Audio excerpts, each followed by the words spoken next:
Hi, have you ever wondered what would it feel like to follow a god across mountains, forests, seashores, caves, battlefield, and peaceful hilltops? No, I'm not asking you metaphorically. I'm asking you quite literally. Because somewhere across Tamil Nadu, Lord Murugan, our hero for today, the eternal youth warrior, poet, teacher, lover, and divine child, waits in six different sacred spaces to welcome you. And here's the fascinating part. Each temple does not just represent a place, it represents a feeling, a face, an emotion. Almost like Murugan saying, hey, come find me in every version of life.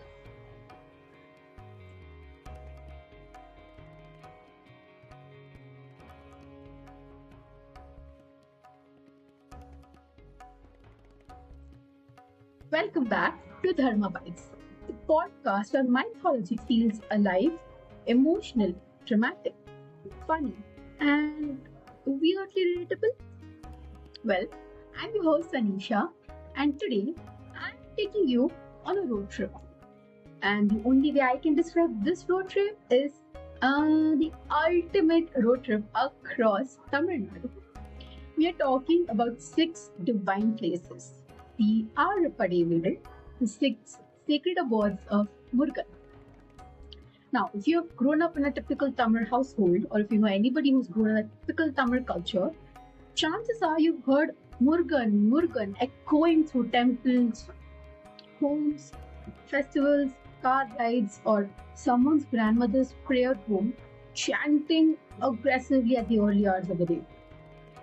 And honestly, once you come across the six stories related to these six places, you will completely understand why people across all age categories adore Murugan. They love him so deeply, you will understand after these six stories.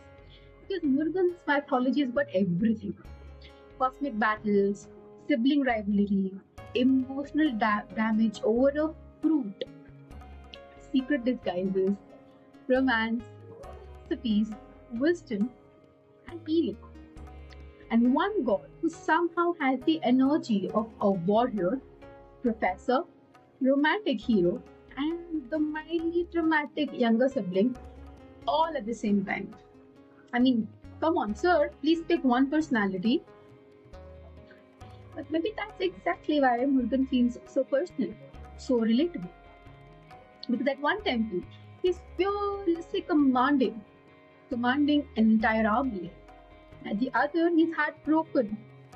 Somewhere, he becomes a guru. And somewhere between all of this, he's making elaborate plans to woo his lady love.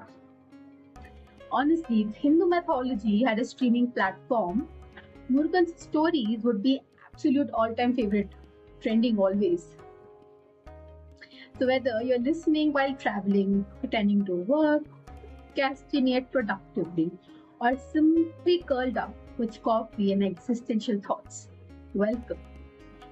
Tie your imaginary temple bells, grab your metaphorical vibhuti, and come with me. Our first stop, a temple where the ocean itself witnessed Murugan's greatest battle.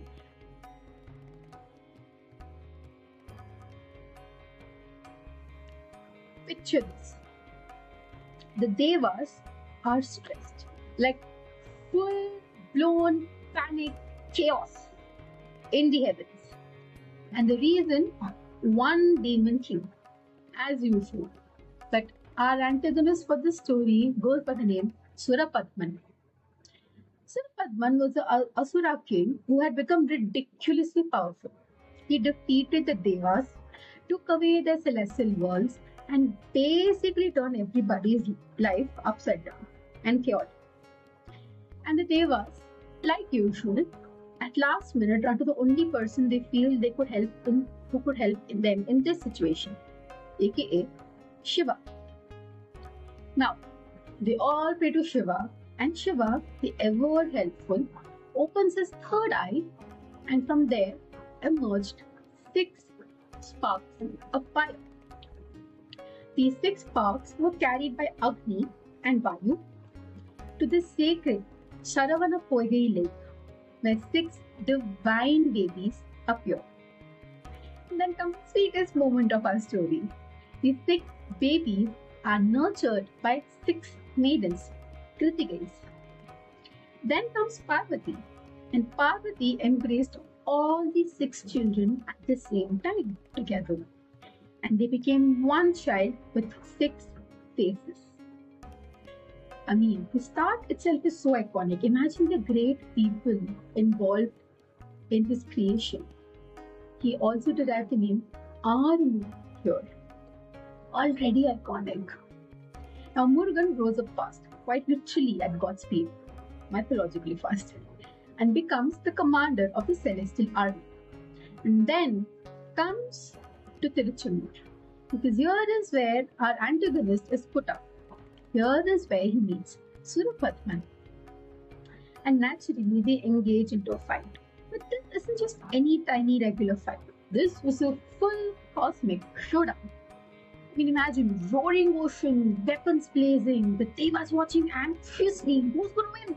Sometimes it feels Surapadman is the one who's going to win. Sometimes Murugan is overpowering him. There is chaos, there's confusion. But at the end of the day, Murugan was standing with his veil that his mom gave him. And when your mother gives you something, she knows you're going to be victorious. And it is the mother of the universe here who gave him his veil. Of course, Murugan had to win. And Murugan did win this intense battle. Murugan defeats Surapadman. But that is not what I love in this story. My favorite part of this story is the fact that Murugan makes Surapadman completely surrender. And after this act of surrender, it has something beautiful. He converts half of Surapadman into his famous majestic ride, the peacock. And the second half is something he carries as a symbol of victory over Surapadman. He makes him a rooster and converts that into the flag. The rooster symbol on his flag that you see is the very Surapadman we're talking about. Like, excuse me, this symbolism is so beautiful. Even ego can transform, even darkness can surrender, is what the story tells you. And honestly, that's what exactly Tiruchendur feels like. Not angry, victorious. Like finally overcoming something that exhausted you mentally all these days. Also, this temple being by the sea, elite decision. An elite so because all the other temples, generally Murugan's temples, are on the hills. But this one, and this one alone, stands right beside the crashing waves. And somehow, the sound of ocean makes the whole experience feel cinematic. Especially during the Skanda Sashti. Because people do not just watch the reenactment of the battle, which is famously known as the Sura Samharam, they feel it. The chanting, the emotion, the tears, the devotion, it all adds up to this great moment of seeing something larger than life. Even if you're walking casually into Tiruchendur thinking, oh, that's temple, must visit, you will definitely walk out emotionally affected in ways you would not know immediately. Well, after war comes celebration, naturally. And mythology, again, naturally had to say, time for a marriage.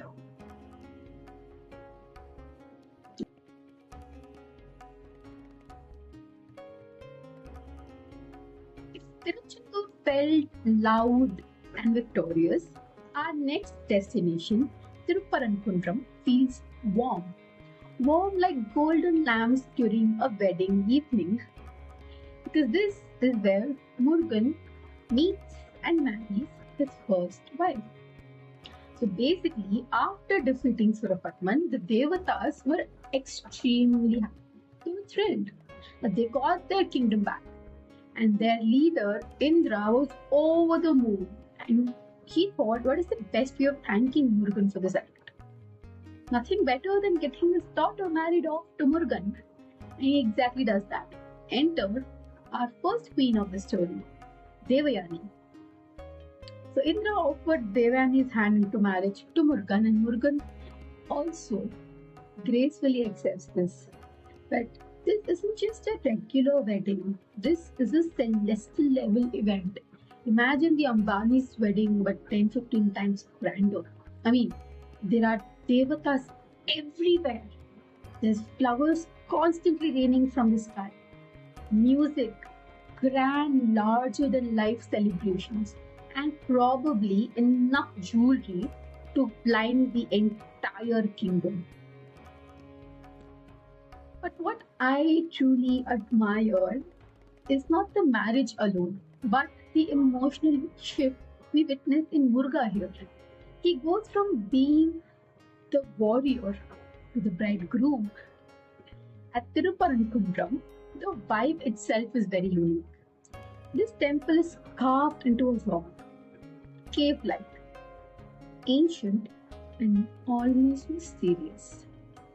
Walking here basically feels like stepping into a story. And there's something deeply comforting about Murugan here. You don't see him battle ready, not intense, but calm, grounded. And on side note, by the way, let me spend some mythological tea for you. This is just one of Murugan's marriages, because later on we're going to see Murugan fall for another princess. And that, trust me, is got complete rom-com energy to it.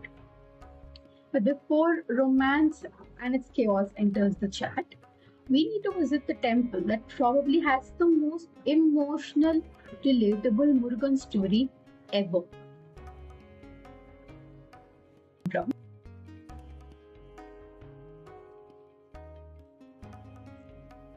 If you ever feel overlooked, disappointed, or dramatic after losing something very silly, our next place is exactly meant for you.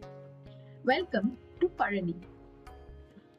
The story of Parani and how Muruga appeared at Parani starts with a very basic but a divine family competition.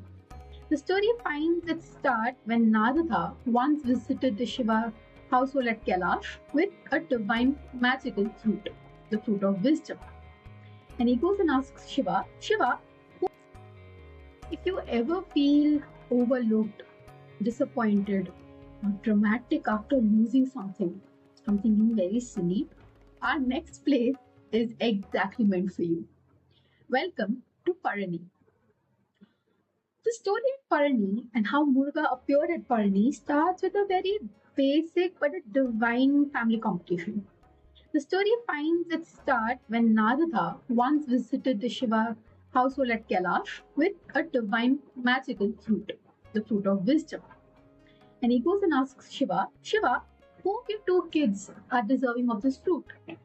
Shiva is now put in a predicament. How does he say who's the better person? Shiva very smartly answers Narada, whoever of these two goes across the world gets the fruit. Now, naturally, both the kids wanted the fruit, and they exactly do that. Muruga quickly hops onto his peacock and takes off to go across the world. But a poor little Ganapati is helpless, because by the time he starts his ride, Muruga will be back. And he also wanted the fruit. Both the brothers are extremely competitive. So Ganapati pulls a smart move, a one move that we should really applaud him for. I mean, he went around his parents and buttered them by telling, Ma, Papa, you are my world. And of course, the parents were like, oh, Ganapati, you're so cute, and gave him the fruit. And Ganapati happily had this fruit. And by the time our hero comes back, what does he see? The competition is over, Narada is gone, the fruit is gone, Ganapati's had the fruit, and our hero feels betrayal, disappointment. I mean, it's a typical anger that the younger sibling has over the older sibling, classic sibling energy, rivalry. Now, the frustration, the betrayal, that I need space energy from Muruga makes him do something very unique. Normally, in our cases, we will storm off into a room and bang our doors. But Muruga is a little special. He said, I don't want to stay in your house, Mama, Papa, I'm going. And he goes. From Kailash, he walks south and he reaches a particular hill called Parani. And he's put up there. At Parani, you don't see Murugan as a prince or as a warrior, but as a renunciate. Simple clothing, staff in hand, no royal grandeur. And then comes the iconic phrase, Param me. That's literally how the place got its name. Param me. You yourself are the fruit, Muruga. What's the meaning? The real wisdom wasn't the fruit, it was this journey, the transformation, the understanding within. Because sometimes life does not give us what we have wanted, but somewhere along that path, we become someone wiser. Parani feels deeply personal for devotees. People climb those steps carrying silent prayers, career stress, family struggles, heartbreak, fear, anxiety, confusion. And Murugan there feels incredibly approachable. Like he is the key to all your problems. Like he gets that disappointment, he gets that confusion, that feeling of being lost. He gets it all. And also, on a side note, Murugan mythology is so emotionally layered that everybody finds a little something for themselves. One moment he's defeating these demons, and the next moment he's storming off to a hill because he lost a fruit in a competition. Honestly, the range that this boy has. Well, that was about Parani. Let's go to the next iconic spot because here the kid made a true statement that would resonate for a long time to come. You've all heard the iconic phrase "baap baap hota hai." Have you ever heard a statement saying "beta baap ban sakta hai"? If no, our next spot is for you.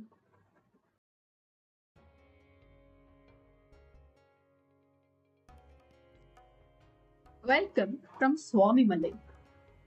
Swami Malay is the kind of a story that will make you pause and go, what?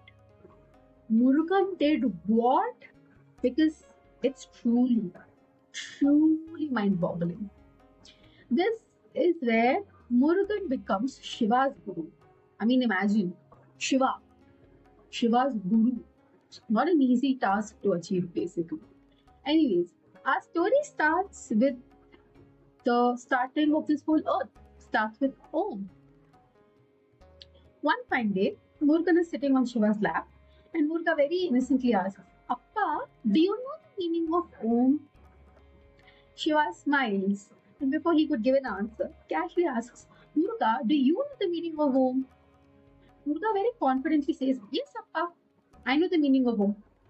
Shiva says, Oh, really? Tell me, what does it mean? Murugan says, Appa, I will tell you the meaning, but there's a condition. Shiva is confused. What is so deep? What is so special about this answer that my child has to put a condition for an answer? Anyways, he says, Sure, Kana, tell me what is it. Murugan says, Appa, you have to become my disciple. You want to know the meaning of Om? Become my disciple. I will teach you. Shiva smiles to himself and agrees to this condition. Now, for a second, please pause at this visual we are looking at. We are not talking about any random father. We are talking about the father of this universe. We are talking about Shiva, Mahadeva, the destroyer of this universe, the cosmic ascetic. And still, he humbly agreed to that one condition his son put in front of him. He becomes a disciple for his son, and his son becomes his guru. And there Muruga quietly explained the meaning of Pranavam to his father. Honestly, one of the coolest moves in Hindu mythology. This story reminds us that wisdom is not about status, age, or experience. True wisdom can come from anywhere, be it a child, a devotee, in fact, an unexpected moment. Anything can teach you true wisdom and open your eyes. And Swami Malay had that exact energy to offer. Quiet, thoughtful, almost intellectual. The temple itself is elevated, and the devotees climb steps to reach Murugan. And somehow it genuinely feels symbolic. Like you're not just climbing towards Murugan, you're climbing towards understanding. Murugan here also feels very different. Not fierce, not emotional, not childlike, but wise. And wise in a very strangely comforting way. It's like that one person who gives you this awesome advice, when you're stuck in life. And that advice was so good that you have to pause for a moment after this person has given and go and analyze this advice back in time. And by the time you do that, this person is calm, given the advice, and also gone. And you're still sitting with that thought. But don't worry, Murugan is not done being chaotic and entertaining.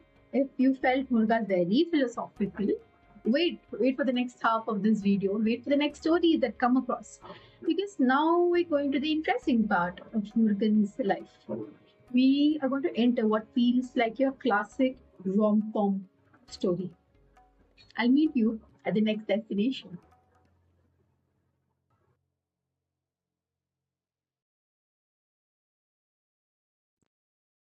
Welcome to Tiruttani. After defeating Surapatman, Murugan wanted peace. He wanted to relax almost like a vacation. Right? I mean, imagine you've worked hard. You've had a hectic work season. You would definitely want to chill. Murugan also wanted to do that. And he decided to come to Tiruttani to find that peace, to find that energy and moment. And honestly, the vibe shift is instant the minute you step into Tiruttani. This temple feels calm, still like still water. Like your brain finally feels after you throw that phone away from your face for once. Tradition says Murugan came here to cool down after a war because even victory can leave behind exhaustion. And it feels surprisingly very real now because Tiruttani is also deeply connected with Murugan's love story to Valli. Now, who was Valli? Well, enter the queen herself. Valli was a tribal princess raised among hunters, independent, bold, and completely unimpressed with our hero initially. Now, Murugan saw Valli and it was love at first sight for our hero. He just was head over heels for Valli. But instead of going and normally introducing himself as a divine functional being like anybody in general would, Murugan decides to do something completely opposite. He decides to create an entire sequence of disguises. He appears as an old man, a hunter, and so on and so forth, with the intention of teasing her, testing her, trying to talk to her. And Valli is basically like, sir, please, solpa, leave me alone, please. She's not taking his drama. At one point, when Murugan was close to giving up, he had to run to his older brother. He went, bro, you need to step the game up. You need to be my wingman. You need to help me out. And Ganapati, his sweet older brother, is simply said, yes, brother, whatever you need. Anything for my little bro. So what happens in the story is Ganapati now takes the form of a wild elephant and chases Valli. And our hero is again back to his disguises, one amongst the many disguises, an old man. And Valli sees the old man and holds onto his arm with fear, seeing the wild elephant. And that is when Murugan has achieved what he wanted. He shoos away that elephant, and Valli is impressed with this old man. Eventually, Murugan does reveal his true form. Valli is finally, God bless, finally impressed with our hero. I mean, Imagine match level making mythologically perfect. Eventually, Wally also falls in love with Murugan and they decide to make things official and get married here. Devotees love this story because, unlike the grand celestial marriage that Murugan had with Devayani, this feels almost playful and earthly, almost relatable. Girls, take notes. Valli made Murugan do so much before he accepted him. Did not settle for less. It loved finding its way in ordinary life, in forests, in fields, in these simple moments. And Murugan also feels very approachable here. Distinct divinity, but warmth, joy, connections. I mean, he knows the struggles to woo his love. He knows it. So, boys, up you came. Go ask Murga. He will help you out. Also, can we please appreciate how Murugan manages to simultaneously be a warrior, teacher, a philosopher, and a dramatic romantic hero? I mean, we all stand a multi-talented king. And finally, with this, we move on to the last destination of our road trip. We are moving to a place filled with forests, fruit trees, and one very iconic conversation. Finally,